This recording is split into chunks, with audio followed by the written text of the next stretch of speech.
Hello and welcome to Flory Models Kit View Time. Today we've got Roden's latest release. This is the 144 scale B-36B Peacemaker. Now, if you ever known anything about this aircraft at all, you'll know exactly how big this thing is. And to be honest, we've seen 72nd available in the past, and these things are absolutely monster aircraft out there. And recently we've even seen some offerings in 148 scale, which is completely off the chart. So anyway, it's really nice to see an up-to-date, brand new tooled 144 scale, because that makes it, let's say, a little bit more usable and certainly somewhere to put it as well. Okay, so has to be one of the nicest box arts I think I've seen in quite a while. It's got, I don't know if the camera picks it up particularly well, you can maybe see it in the flying, it's like a holographic with obviously the northern lights there in the background with the Peacemaker. I assume would have been coming over the Arctic to do a bomb run.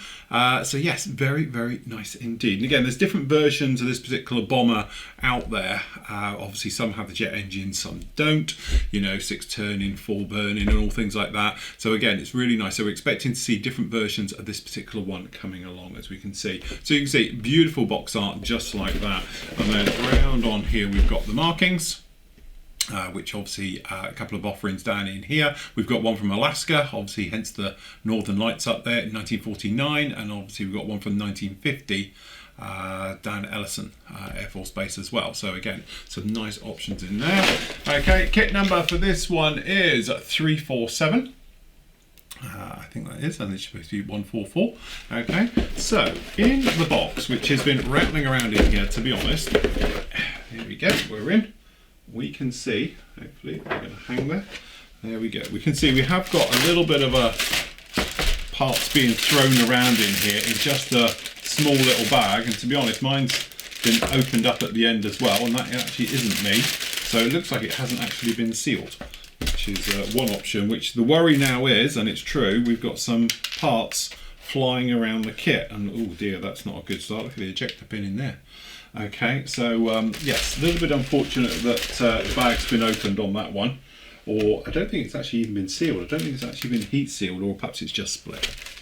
Anyway, I'm checking the contents, make sure there's no other bits fallen off. We will make sure we keep that nice and safe. We do get giant, as you imagine, decal sheet on this. So let's move this over here. I'll tell you what, we'll take the tree police stuff off already so we don't have to listen to that. Okay, so is this just sealed or has it got a... No, I just think it's just sealed. So again, we've got to work out how to get in here. So I'm thinking maybe we'll just make a small incision down one side. Okay, so we've got our sheet, which is quite a nice one, colour sheet there for the markings, obviously stencil data on the back there, but as always we'll keep that part safe. We will start up in the instructions. So usual thing, we've got all the sort of blurb about it and the bits and pieces like that. Okay, there's no staple in this, so watch it doesn't come about.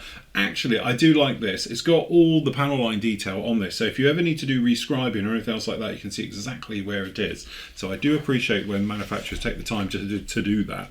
Okay, there is a couple of parts on here we're not using, so we're definitely going to see some other versions coming out for this. Okay, but again, straight down in here, unusually we're into the gear and the actual gun base and things like that. It looks like the tail area, tail plane, things like that as well being fitted down in here. Then we're round onto this way and this massive wing. So you've got the intakes being fitted down in there. Then obviously we've got the props going in at the back, the gear, and then obviously all sandwiching together. Again, I do like this. This looks like to be quite nice. It's like they're doing a fuselage half section to go in. So it'll take the weight of the wing without needing too much effort down in there. So as you can see, that shows how that's going to go in. So that quite be, I think if it fits, it'll be a really good idea. If it doesn't, it's going to be a nightmare, but there we go. Okay, lots of lumps and bumps need to go onto this one. So again, you've got the tail gun put in there. There's that stinger being fit on the back for the receiver. Some various other parts for the guns being fitted top and obviously bottom right the way around on this one. And then obviously we've got the sort of top flight deck, the front bombardiers compartment, things like that, nose wheel, all of those being fitted down in there. It's not mentioning anything about nose weight. Oh, yes it does, sorry, 20 grams, I was just about to say, but I'm assuming it's going to need nose weight down in there. Okay, so that's going in. And then literally, according to them, it's the bottom turret going to be fitted down onto this one and the nose wheel gear, and you're pretty much done. So, yeah, don't need instructions then, do you? Okay, so we've got a beautiful colour form here with all the different colour call-outs in. Obviously it's calling for Vallejo down in here, but it should be quite a simple different ones for the different metals, for the actual metal outer colours down in here. And we've got this nice one with the day glow panels right the way on this one as well, showing it through. So you could use obviously this side for your detail paintwork, and then this one obviously just for colouring into the outer areas. But again, they're pretty much standard materials right the way over that. So that's quite nice. The decals, there's no carrier film on these. I don't know why they're not doing carrier film. And again, it looks, as I say, it's one of these things. I'm looking at this thinking the decals have been printed back to front, because it looks like there's no carrier film, but it is. When you catch it, there you go, you can see it up close. But when it looks at it, it looks like it's the other way.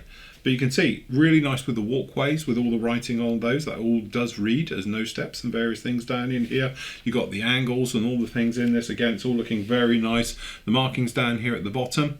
And to be honest with you, Roden's decals can be a little bit gritty and a little bit problematic. It's just the way they're printed. These, again, these may be a little bit not as nice as perhaps you would want, but I think it's going to be acceptable in this scale. I think you'll get away with it. The rest of it is all very nice. The blacks are good, just sometimes their colours can be a little bit wayward. And again, up here, this is the thing, it's got writing in here for it for the Peacemaker, but there's nothing there. But you can just see it. There you go, very faintly. So I was just a little bit concerned that perhaps some of the others, it looks like some of the carrier film hasn't been printed through in some of the colours, like in white. So that's what I was actually looking through, but it looks to be okay on that one. Okay, so into the parts. So if we start off with the fuselage, and again, it's a funny texture, but it works. It really does work very, very nicely. And again, it's only going to, when you're going to get down here in the close-up, as you can see some of the details starting to pop out on this. It has got incredibly fine, but it's all here, panel lining. The trouble is, this is so matte, it doesn't show it very well, but it's all here. You catch it in the light, hopefully, there we go, you can just about see it, but the plastic is very matte finish, so it's quite difficult to see all these panel lines, but hopefully, there we go, catch them in the light, you can just about make them out. All good, really very good sharp, very, very in scale, you would almost say. Very nicely done indeed. Clean up on the inside and the mating surfaces. Again, there's a little bit of lumpy bumpy, and this is the trouble, to be honest with you, where they're being thrown around in the bag. You can see this tail has taken a knot. That's because it's constantly doing this in the bag, you know, so that's not a good sign. But again, it's just annoying it's got it. You could flatten it out and sand it and everything else like that. I'm sure it would be fine, but it's just annoying that it's in there. Usual thing, to be honest, there's a little bit of flash floating around on this one, but it's something we was going to talk about, I think, more on the sprues in here. But you can see it's going to need a little bit of cleanup down in here because we have got quite a lot of flash and it's on everything. So it's just one of those things, it's Roden through and through. They're not the sharpest on the edges of the moulding, shall we say. Some of it's okay, and to be honest, this side doesn't look too bad at all, and you can see these down in here, these seem to be all okay.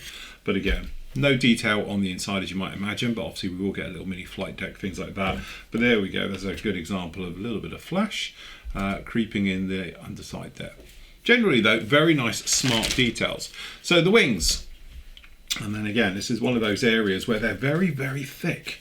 These are big, thick, chunky wings, which is a good job it's got this big surface on it, because again, it feels heavy as well. But anyway, as you can see, again, really nice details right the way across it. No problem at all. Good, sharp details. Panel lining, to be honest, is absolutely beautiful. In this scale, riveting is really not worth it because it's not going to be in scale at all. Okay, unless you're doing opening latches and things like that, obviously popping those in, that's fine. Okay, and again, on the inside, good, solid, strong mating surfaces. You can probably see them down on here. So you're not going to have any problems with sort of, you know, sanding through and stuff like that. So again, those are actually very, very nice indeed. And again, for the undersides on these wings, you can see good detail, panel lines are all there, can't see any real problems on that. Again, it's all going to need a little bit of a clean up, and these are quite hefty, you know, injection port marks and things like that, but I don't think it's really going to be a problem. Should be fine in there. Again, good, nice wide, these mating surfaces, very nice. Okay, whilst we're on wings and things, we've got the tail planes, and again, you can see them down in here. I think a lot of it is this matte surface doesn't lend it very well for showing off the goodness and the sharpness in the detail, because they're very crisp, very fine. And I think because you're going to be working with metallizers and things like that, probably for most of us, for doing the sort of, the metal work on this, it'll look gorgeous. And with a simple wash right the way over the top of it, it'll make it all pop. And it'll look something very, very special indeed. Right, into the finer parts. So down in here, as you can see, we've got the wheels, we've got the spinners, we've got the props, all the various bits and pieces. Again, it's all a little bit, the best way I describe it is gritty. So there's a little bit of flashes just on the edges and on parts. I'm not going to, go massively over the top with it because it is what it is. Okay, so they are on there, they are going to need cleanup. This thing though is going to be a different matter. These ejector pins, as you can see down in here, these I assume are the covers for the guns. But again, if you're going to be displaying it, you're going to need it. You have got some big old sink marks as well in the wheels. And again, liquid putty in there, or literally water-based putties, things like that. It's a simple fix. It's just annoying when you see them. If you're going to bother at all, you could literally just have it on the top and you wouldn't see it. But again, you have got some little issues like that right the way around. Again, this isn't a manufacturer that is well known for their crispness and their sharpness and detail, so it's really nice to see we've got it all over the body. Just the rejection moulding has always just been a little bit flashy. Okay, so more work down in here. So again, we've got some of the gun ports, we've got those engine intakes, which are all sharp and all very nice right the way through.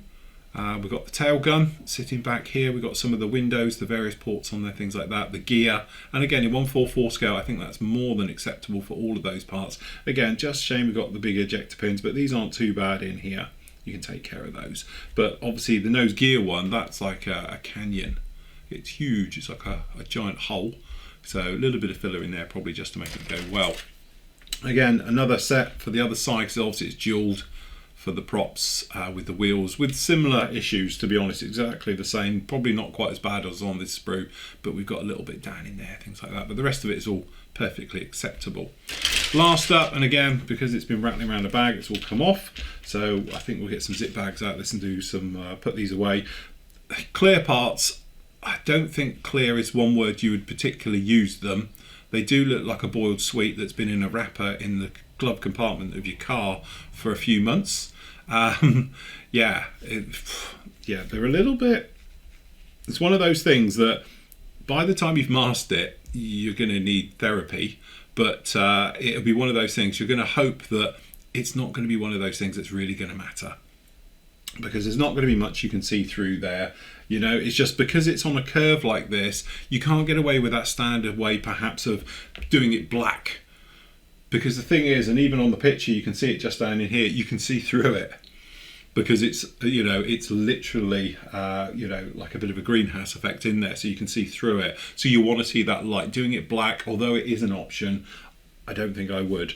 But unfortunately, they are, a little bit lumpy bumpy. As for masking it, it's actually quite sharp. So from a good point of view, putting those masks in there, pressing them in and everything else. But I don't know if anyone's done a mask set for it, but honestly, I think it's a little bit of a must. Some of these other ones as well. So this is like the bomb aimers section and navigation area and things. And it's like, some of it I think you're going to get away with. It's just when you see that, that's almost the same, a bigger scale. So scaling it down and all the rest of it, it's not going to end well on that one. I have to say though, it's a great kit. All of that aside, it's actually something really nice. Also, because it's in sort of metallizers and things like that, I think weathering and scale effect actually are a little bit easier to work with. It looks very, very nice in that thing. You can do things with stainless steels and stuff as well, which give them great scale effect at that scale. And in 144, I still think it's a sweet spot for all bombers. And now we are seeing 144 bombers coming along with lots of manufacturers now. There's another one for B-52s coming out very soon. Everything else, we've obviously seen normal World War II bombers. We've now got Cold War bombers and modern bombers in this scale. So if you're a bomber fan, I think this is now the sweet spot to go with 144 because the detail is there. Whereas before they were a little bit, not a lot of detail there, and you might want to go, and to be honest, I got 72nd ones up here in 48 scales, and you're thinking, you've got all that detail, you're still going to get it in a 144 scale kit now. So that's the nice thing about it. So if I was going to be doing my bomber fleet again, for instance, chances are I'd do it in 144 instead of 72nd because they don't take as much room and it's just as much detail in there. Anyway, that is the 144 scale Roden B-36B Peacemaker.